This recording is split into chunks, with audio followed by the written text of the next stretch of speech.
أعوذ بالله من الشيطان الرجيم بسم الله الرحمن الرحيم الحمد لله رب العالمين وصلى الله على سيدنا محمد وعلى آل بيته الطيبين الطاهرين اللهم صل على محمد وآل محمد. Our dear teachers, Assalamu alaikum wa rahmatullah.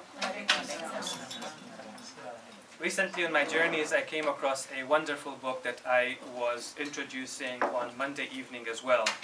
And it's this book called Ta'limu Tarbiyat, Education and Teaching in Islam. And it's written by the late Shaykh Murtaza, and of course it's been beautifully translated as well by Brother Mansoor Limba. Okay? Now this is a book that I would highly recommend for all the teachers of the Madrasah, in fact for all the parents of our communities as well. Shaykh Murtaza, he didn't actually write this book. These are a series of lectures that he gave to Islamic studies teachers back in 1974. Okay? Teachers like yourself as well, and some of them he gave it to medical professionals as well. But Shaykh Murtaza, his speech was so concise and his speech was so powerful that you could turn his speech into a book as well. Now, even though this book was written back in 1973, I find that Shaykh Murtaza chose some topics and chose discussions which were so relevant that even as I read them today, I find them to be so fresh and I find them to be very contemporary as well. One of the other things that's interesting about Shaykh Murtaza is also the style that he has. One thing you should know about Shaykh Murtaza, he doesn't shy away from asking difficult questions, from putting doubt a little bit, or first engaging in a little bit of doubt, and then after that giving you the answers that you need to have. I also came across this other book, which is a biography of other scholars that we have, like Shaykh Murtaza, Sayyid Muhammad Baqir al-Sadr, Imam Khomeini rahmatullah alayh, Allama Tabatabai, Ayatollah Jawadi Amali. But the one who wrote the biography for Shaykh Murtaza, he wrote something very interesting in this biography. And I just want to read to you about the approach that Shaykh Murtaza has to academic issues. He writes, the more rational Murtaza found religion to be, the stronger his belief became. He did not fear questioning, misgivings, or even doubts. Rather, he saw them as indispensable to achieving certainty. Now the next line is the line that really caught my attention. He says about Shaykh Murtaza, he regarded doubt as an improper realm in which to dwell, but a proper pathway towards the final goal of certitude.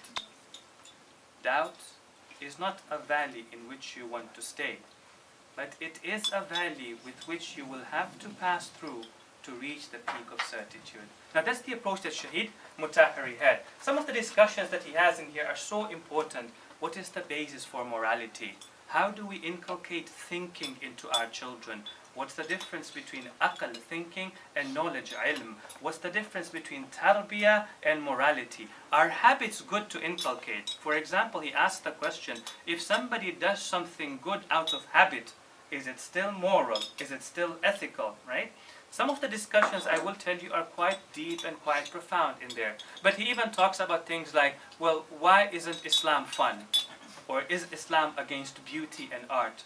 He also talks about physical training. Should a Muslim engage in physical training or not? Some very, very important discussions in here. Highly would recommend you to have this book.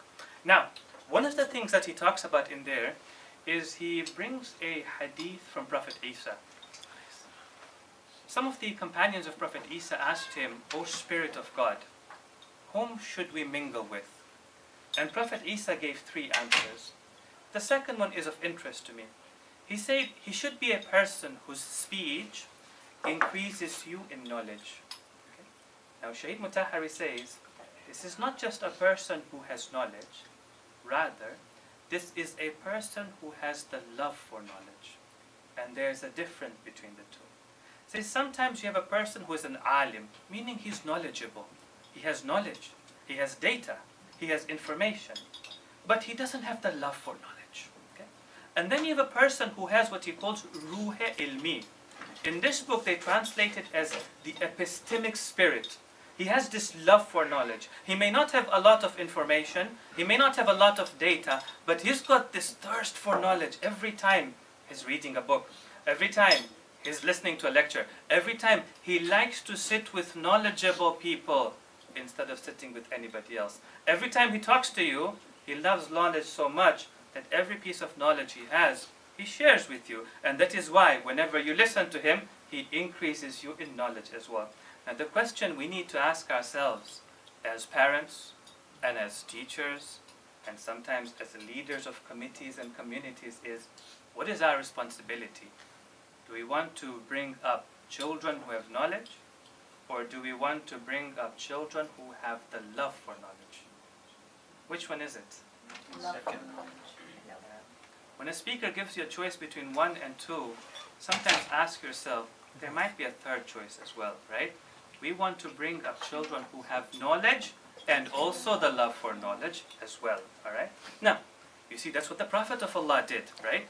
He did not only impart knowledge to his companions, but he imparted the love for knowledge into them. Utlubul ilm, seek knowledge, even after I am gone. Even if you have to go all the way to China, seek knowledge until the moment you pass away and you go into your grave, even if I am gone after you, or I'm gone before you. Now, the question of course is, how do we impart the love for knowledge into a child or into a student? Okay?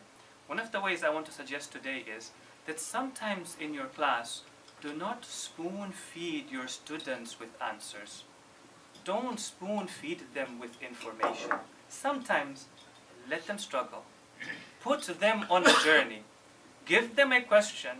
Tell them where they can find the answer and how they can find the answer, but don't give them the answer. You will find, and you have experienced this in your life as well, sometimes you struggle to find an answer. You struggle to understand something, but after 1 or 2 weeks, when you finally understand that thing, there is a moment called the eureka moment in your mind, right? It's that moment that there's so much pleasure in the mind. I finally got it. We had great scholars. One of them was Khaja Nasiruddin At-Tusi. He would spend his nights thinking about philosophical issues. And whenever he would solve a philosophical issue, he would be filled with so much pleasure. You know, people take pleasure from many things in life. We believe that in knowing and understanding, there is also pleasure as well. He would be filled with so much pleasure, he would open up the windows of his house and he would shout out of the windows in the middle of the night, أَيْنَ الْمُلُوكُ وَأَبْنَاءُ الْمُلُوكُ. Where are the princes and where are the children of the princes? If they think they are having pleasure, they have absolutely no idea of what's going on in my mind right now. Right? Now we know that there is pleasure in acquiring knowledge. Help your students feel that pleasure as well, inshallah. Sallu ala Muhammad wa ali Muhammad.